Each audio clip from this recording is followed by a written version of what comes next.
Welcome back, and we're now delighted to be joined over the telephone by our guest for the afternoon, Mr. Ramzy Khoury, our journalist. A very good afternoon to you, sir. Good afternoon to you, ma'am. Thank you very much, sir, for your time this afternoon. And of course, the United Nations highest court said that Israel's occupation of Palestinian territories and settlements are illegal and should be withdrawn as soon as possible in one of its strongest findings to date on the Israeli-Palestinian issue. Mr. Ramzy, how do you see this latest development from the United Nations International Highest Court, the ICJ? It's an extremely important resolution and verdict that the court took in terms of the whole conflict and the Palestinian issue. Yes. It's extremely important because it established in detail the illegality of the occupation of the whole of the West Bank and Gaza based on the 1967 borders. Mm-hmm. That obviously includes East Jerusalem. It really and forcefully made it clear that all settlement activity is illegal, and it put the onus on Israel for all repatriations on the losses that the Palestinians have incurred as a result of Israeli actions. Mm-hmm. Now, this is extremely important in terms of a verdict that comes by the highest court in the world. Yes. This is the highest level court in the world. The issue here is this, though. If Europe does not comply, if the USA does not comply, then the whole issue of, or the question of, is international law in existence becomes a prominent issue. And, mm-hmm. and it is today a very important issue. Absolutely. Because you can't apply the law on a certain people, but not apply it on another. That's racism. Indeed. And this is basically what's been going on. The law is applied on third world countries, and third world country leaders have to pay a price. Third world countries have to pay a price. Sanctions may be slammed on on states that are deemed the enemy of the West. But then when a friend is in breach of international law, then they have impunity, and Israel has enjoyed impunity for so long. Indeed. And unless that this resolution and this verdict is taken very seriously by the West, then what they are doing is they are dismantling the structure of international law, and this is very dangerous. This is very dangerous at an international level. Indeed. Now, Mr. Ramzy, of course, the opinion by the judges at the International Court of Justice, known as the World Court, is not binding, but it carries weight under international law, as you said. And do you see it as possibly weakening support for Israel, especially since, the opinion urges other countries to support this viewpoint? It's not binding to Israel, so the verdict does not force Israel to immediately withdraw from occupied territories. Mm-hmm. However, it is binding for all of the signatory states to the International Court of Justice. Mm-hmm. So we have all of Europe as signatory states. It is binding to them. They now need to take action to make sure that they are not supporting Israel in its occupation. And if they don't, then they stand responsible in front of the court. Indeed.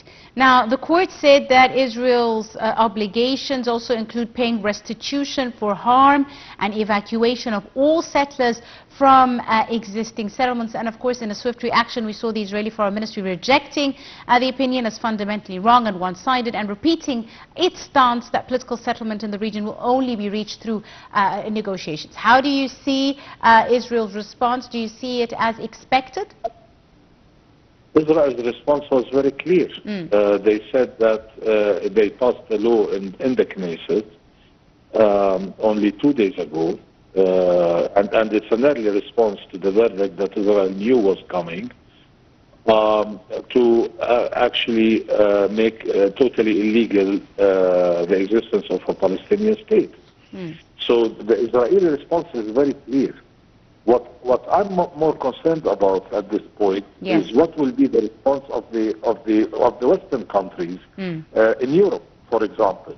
Are they going to continue to aid Israel in its occupation, or are they going to take measures? Are they going to impose sanctions? Are they going to study where their support to Israel is going, and to stop aiding Israel in its occupation and all of the illegal activities that the court has established? Now, if they don't, then there is a very big problem. But there is also one icing on the cake with all of this. This huge campaign that Israel and its friends have launched, that if you stand by Palestine, then you're anti-Semitic. If you criticize Israel, then you're anti-Semitic. Actually, right at this moment, if you do criticize Israel, then you are abiding by international law.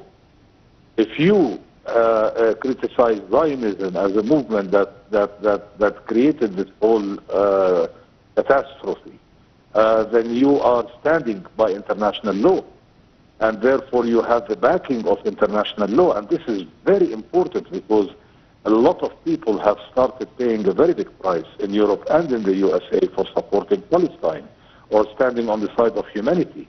Right now, international law is 100% by their side, and therefore they should be working even harder in support of human rights, working even harder in support of freedom for the Palestinians, etc. And this is very important, because it tells them that you are on the right side, not those who are attacking you and those who are making you pay a price. Indeed.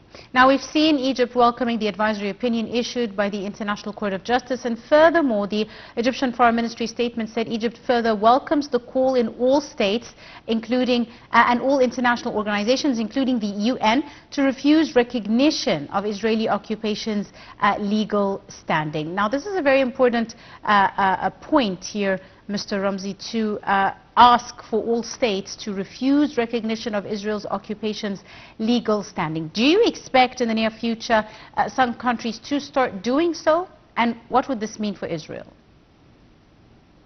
It would mean that every country would be bound not to invest in settlements in the West Bank, and of course in Gaza in the future. God only knows where we're going on that route. But Israel has plans for Gaza, resettling Gaza, and therefore these countries cannot and would not allow for their private companies or for their governments to actually go ahead to support any endeavor that is illegal by law, such as investment in the West Bank, arms going to the Israeli army to be used inside of the West Bank, even the machinery that is used by Israel in order to demolish homes in the West Bank would become an illegal affair. And therefore, and some countries would outright say that unless Israel goes ahead and implements the verdict of the ICJ, then we will either cut off diplomatic relations with Israel, or so there is a long list of possibilities. It all depends on the politics of the state that would actually try to implement, and how will they try to implement this verdict is pretty much up to them. But by all means, Israel pays, and Israel will pay heavily on the long run, because there will be no need to go back to the ICJ in order to establish that Israeli occupation is illegal, or the Palestinians tomorrow can come out and say, we demand that all countries recognize Palestine on 1967 borders in accordance with the International Court of Justice verdict. And therefore, this does not only harm Israel, but it does support Palestine. Absolutely, Mr. Ramzy. And the ICJ opinion also said and found that the United Nations Security Council and the General Assembly and all states have an obligation, to not recognize this occupation as legal or render aid or assistance towards maintaining Israel's presence in the occupied territories. Do you think that this will influence some countries and affect, supply to the Israelis? It should. It should. For sure it should. We don't expect much out of the Security Council because of the American veto that is always awaiting any resolution that supports Palestine. That continues to be, by the way, unless we see a major shift in American policy on this issue. But for other countries, this is a great possibility. But may I also say that what is now even a bigger possibility is the recognition of Palestine as a full state inside of the United Nations. Yes. Because as you know that Palestine today is an observer, a state that's pretty similar to the Vatican, and there are many countries that have demanded that Palestine should be recognized as a full state. Being recognized as a full state is extremely important because then every single action that Israel is doing inside of the West Bank and in Gaza is an assault on another state that has full membership inside of the United Nations. There is a bit of a distant possibility as well, is to punish Israel inside of the United Nations as a result of this verdict, and of course all of the illegal acts that Israel is doing, including the war crimes. And this is also another possibility. So basically, it is up to the General Assembly of the United Nations. Then a lot of resolutions can pass, either in support of Palestine or to punish Israel. Our problem is always at the level of the Security Council. Indeed. Right. Now, Mr. Ramzy, meanwhile, Israeli forces continued bombing parts of central Gaza, killing at least 8 Palestinians in Nusayrat camp, and fighting, Hamas fighters raged in Rafah city in the south, and health officials said another 5 residents were killed. And still the atrocities are ongoing. Do you see any, pulling back by the Israeli forces at this stage? The Israeli military is demanding that Israel reaches a ceasefire and that they actually pull out, and they are becoming much more vocal. They are making declarations in the public space inside of Israel, and this is extremely important. It means that the Israeli military may not be able to continue. They do not have the ability to continue. I'll give you an example. Only 2 days ago, the Israeli military declared that they don't have enough tanks anymore to continue the war on Gaza. And they definitely don't have it if there is an outbreak on the northern border, basically the border with Lebanon. This is a very, very, very interesting declaration because first of all, it is admission that their tanks are being destroyed in Gaza. But most importantly is that they may not be able to continue. Look at all of the declarations that they have made regarding the lack of personnel at the level of soldiers and officers. Yes. That is also a very important declaration. So the Israeli military is telling the political apparatus that calls the shots and makes the decisions that we cannot continue. The third thing that is extremely important is the total disagreement that has gone public now between Netanyahu and his right-wing government and his military and the military of the State of Israel on the issue of whether Israel should remain on the border with Egypt, or if they should even remain stationed in the middle of the Gaza Strip. The military doesn't want that. The military is saying we can control the border without being there. And this is extremely important because the whole raison d'etre of Netanyahu and his right-wing government is that we are not moving out. We are going to continue to control the border with Egypt, and we are going to continue to divide Gaza into two different sections, and there will be no traffic between them without the approval of the Israeli military. But the Israeli military doesn't want to do that. The Israeli military most likely can't do that, and the Israeli military knows that they cannot do that. Yes. And therefore, I really doubt that this can continue for a very long time. Absolutely. If the military wants out, then Netanyahu, one way or another, needs to comply. Right. And finally now, Mr. Ramzy, the U.S. Secretary of State Antony Blinken said that the long-sought ceasefire between Israel and Hamas was within sight, saying that negotiators were driving towards the goal line. How do you see this latest address and statement by the U.S. Secretary of State? What are the updates with regards to the negotiations? I'm pretty sure that this is related to what we were talking about. Yes. The Israeli military cannot continue to be present inside of Gaza, and there needs to be at least a halt for a certain period of time in order for the Israeli military to re-establish itself one way or another. Maybe by enlisting the Haredim, the religious Jews who are not usually enlisted. But they really badly need to have personnel, and they need a quota. If they are ever going to continue. So at least a break has to be established.